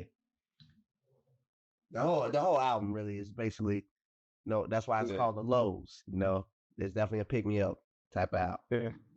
It's something you can ride to. Like you have a long little hour trip or something like that. Just throw it on. Yeah, I like that. Well, who going next? Elroy? Roy? Elroy, you got yours? Yeah. So for the album, I chose That's the same. a classic. We talking 1995. Big Mike, Something Serious. Big Mike was down with Rap-A-Lot Records, then he put out his solo joint, and I mean, the hood was going crazy playing the CD or cassette at that time. I played this cassette so much that I had to buy another one because I played the shit out of it. That's the same. Big Mike, Something Serious. Then you ain't just age yourself, fella. You just It's all good. That's the same. That's the same. That's the same. That's the same. So Elroy, I got a Baby Hold On for your So like as 80 my money. Yeah. okay, so as my single, I got a song that's it kind of falls under the genre of classic rock. Eddie Money, Baby Hold On.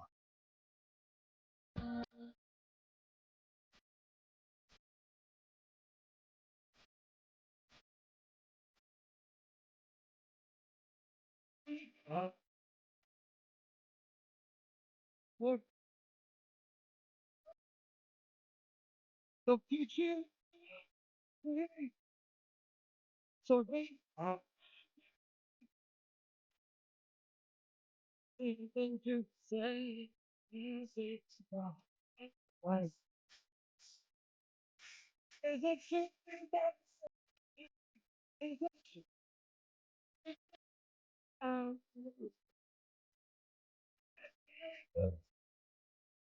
I understand that the big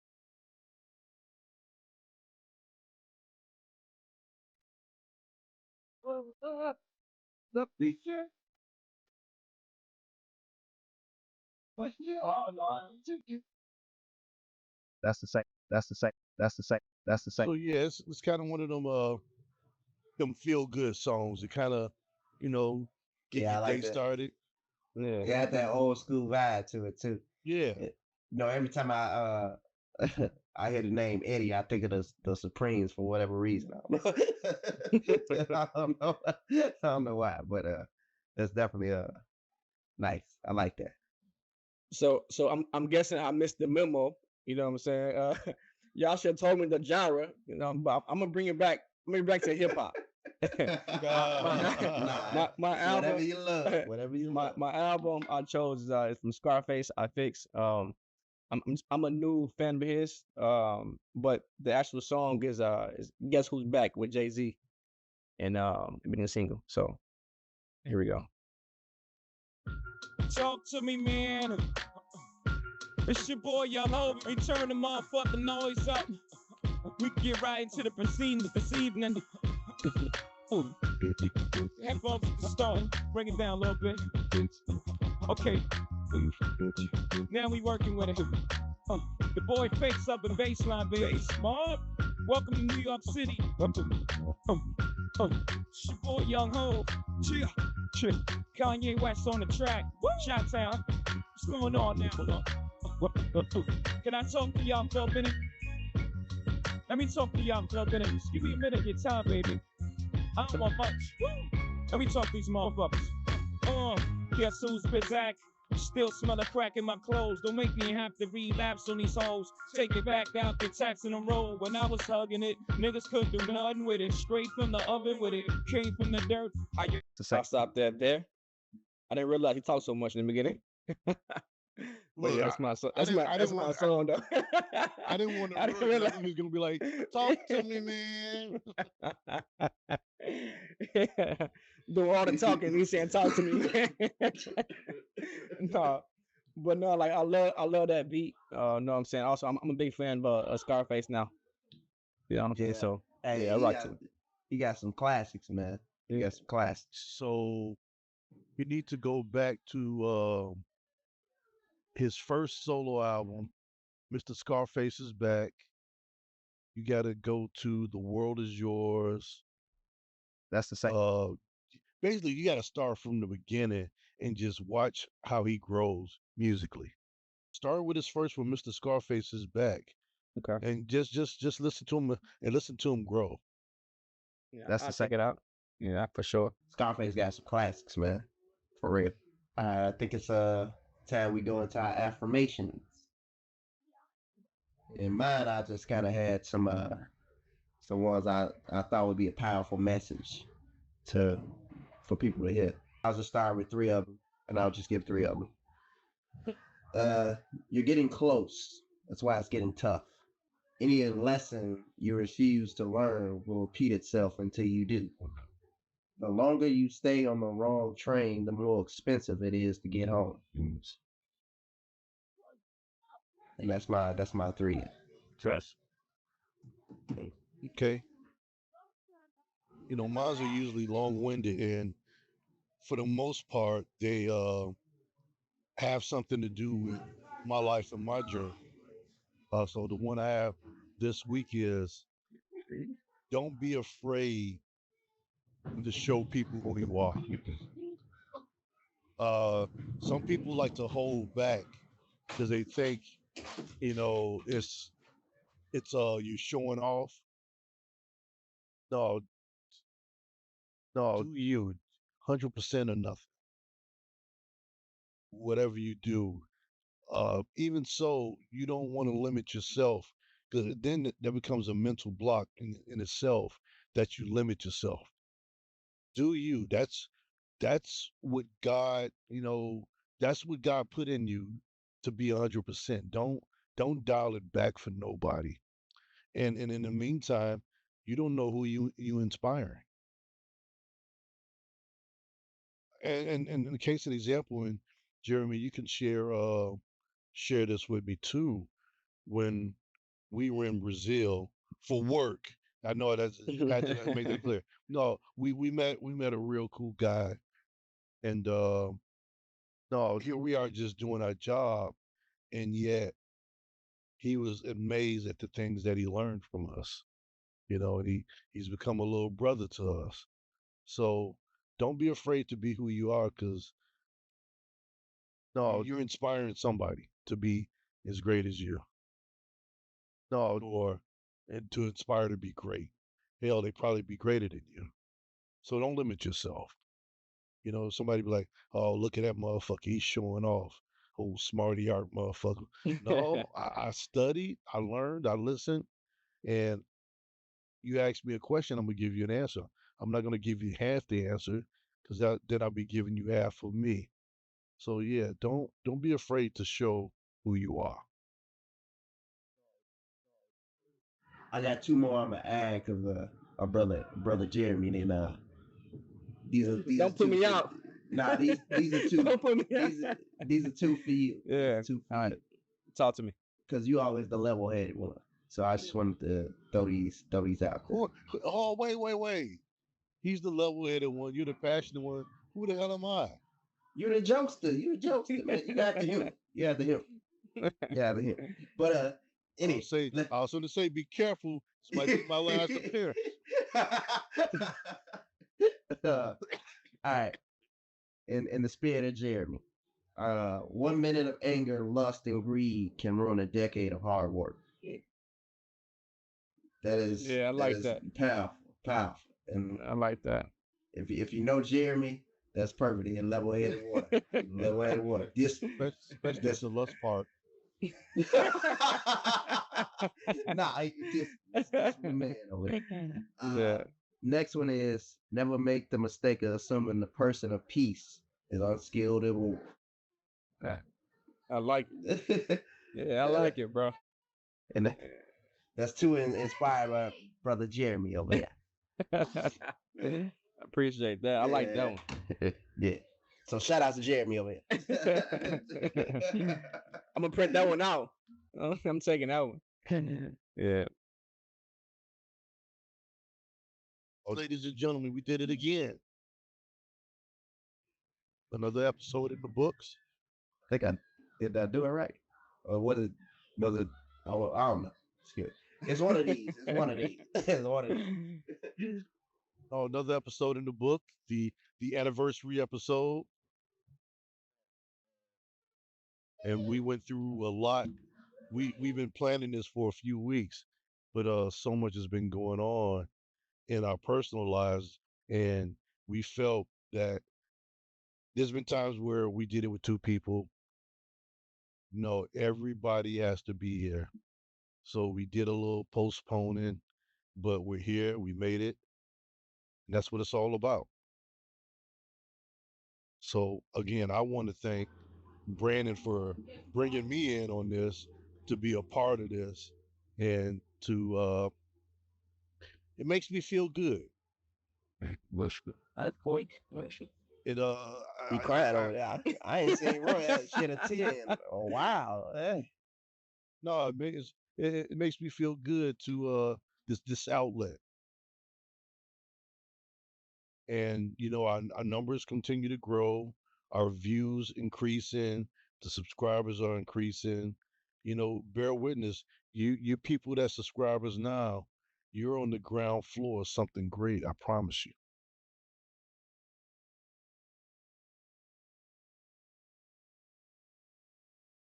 Definitely like, comment, and subscribe. We love it hearing from you, whether positive or negative, but mainly positive. Stay positive. But next episode, I'll be riding the L train nude. I'll be doing video of my experience riding the L train nude. Hey, I think me and Jeremy gonna call in sick.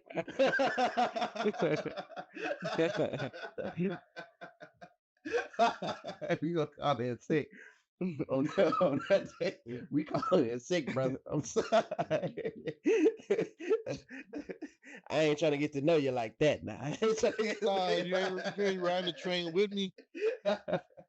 So yeah, but it just I start on the train, but then I end the show laying across a bearskin rug. See, Roy was at Diddy house. Anyway. Definitely like, comment, and subscribe, people. I hope you were entertained tonight. We did talk about some passionate topics, some juicy topics. We did give our personal experience on our journey here, and definitely what it means to us, each one of us. So like, comment, and subscribe, people.